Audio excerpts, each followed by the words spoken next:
Previously on the show, I shared some gripes I had with the story of Rocksteady's Batman Arkham Knight. You can find that video in the description. The overall message is that the game had some real good bits and it had some real bad bits, and they're mashed together so thoroughly that it makes for a really aggravating experience. But this video is super different because this time, I'm going to explain why I've been getting aggravated at the challenge mode. It's a bit tricky to talk about because one of the worst things you can do when critiquing something is to bash it for not being as good as something else, while not explaining why that something else is so good. So with that in mind, let's take a little bit of a retrospective. 6 years ago, Arkham Asylum rocked the industry with a superhero game that wasn't just good, it was great.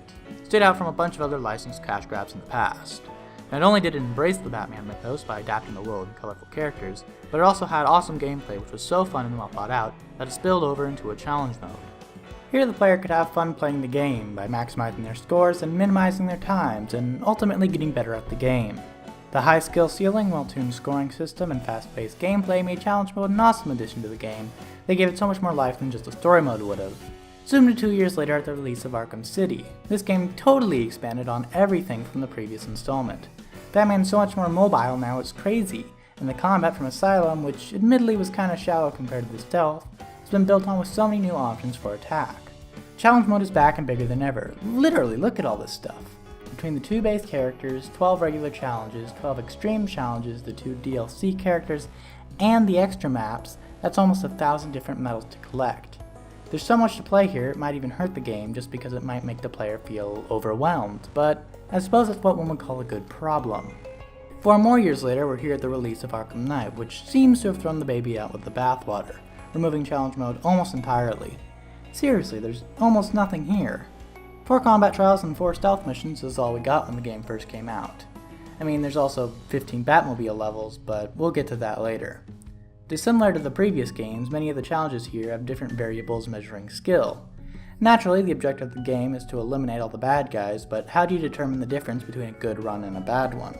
Traditionally, stealth was based on clearing the map and completing 3 special objectives in the shortest amount of time possible, and that stays true here for the most part in Knight, with only 2 maps running different objectives.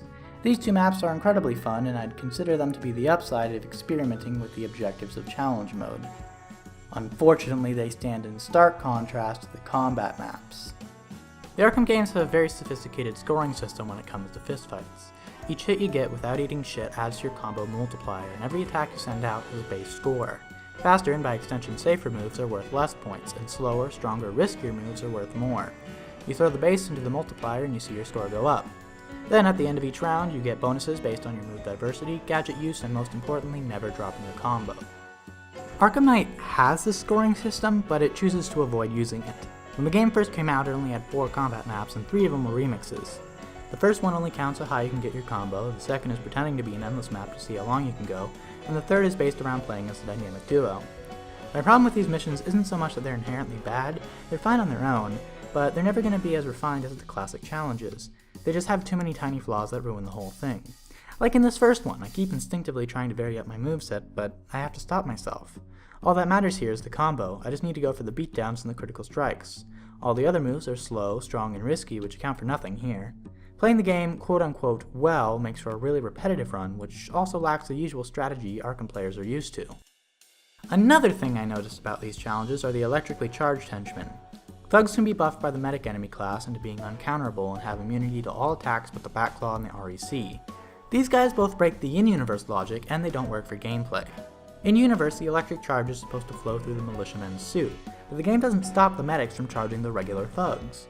The blue-white lightning on the red thugs is clearly a threat, but becomes difficult to track on the typical brute, which happens to have a white theme. It's strange to play with a spike in difficulty that's very clearly unintentional. Let's move on to a different challenge. It's cool you get to play as a dynamic duo until you stop to see what they're actually doing. If the entire team-up activity were more of a switch like in that one Riddler challenge instead of this camera change, then there wouldn't be as many awkward moments where you're not sure who the thug is aiming at, or when both characters try to hit the same guy at the same time. Another flaw here is that Nightwing has a drastically smaller arsenal when it comes to moves and gadgets. It seems weird to bring back a DLC character, but to remove all the little details that made him unique. In Arkham City, Nightwing felt like Nightwing. His wrist darts felt janky compared to Batman's stuff, like something put together without limitless resources. His grimace sticks ricocheted off walls like a circus trick, and he had a jump attack thing that incorporated his acrobatics. Here in Arkham Knight though, he only has one unique gadget, and it doesn't even have a special powered up variation. Just seems like a weird place to cut corners. That's not to say that Knight's classic challenges are all perfect, however. It feels like they tried to reinvent the wheel here too.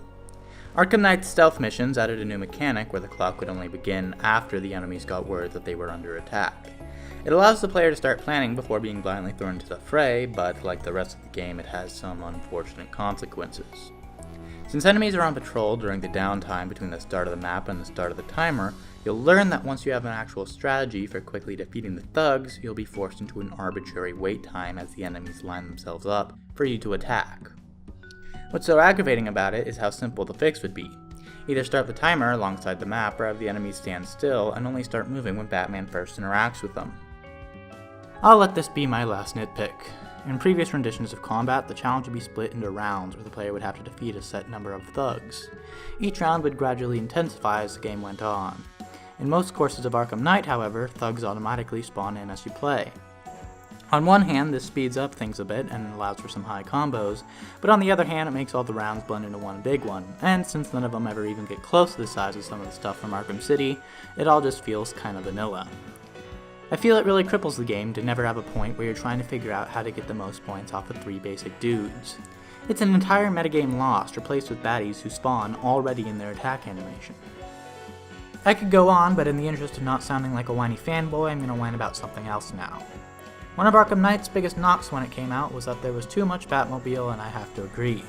While I do think it's nice how seamlessly it blends into the open world, and while I do appreciate just how much thought went into every aspect of its design, I think that overall the game relies on it just a bit too much. It often is the dominant strategy, and its integration into many of the game's puzzles is often very clunky and slow. That said, in this video we're looking at the game's challenge mode, which is a decent portion of it dedicated to the Batmobile. Similar to playing on foot, the Batmobile has multiple separate game types such as racing combat, pursuit, and they even found a way for this tank to go into stealth mode. It's really amazing how versatile the car is in this game. My biggest problem with the Batmobile is that I don't get the same feeling I do when I play the rest of the game. Sure, the controls are fairly tight, but I don't get the same rush. Maybe it's because the original game styles have had more time to develop over the years, but I just don't feel like the car combat has any good strategy to it.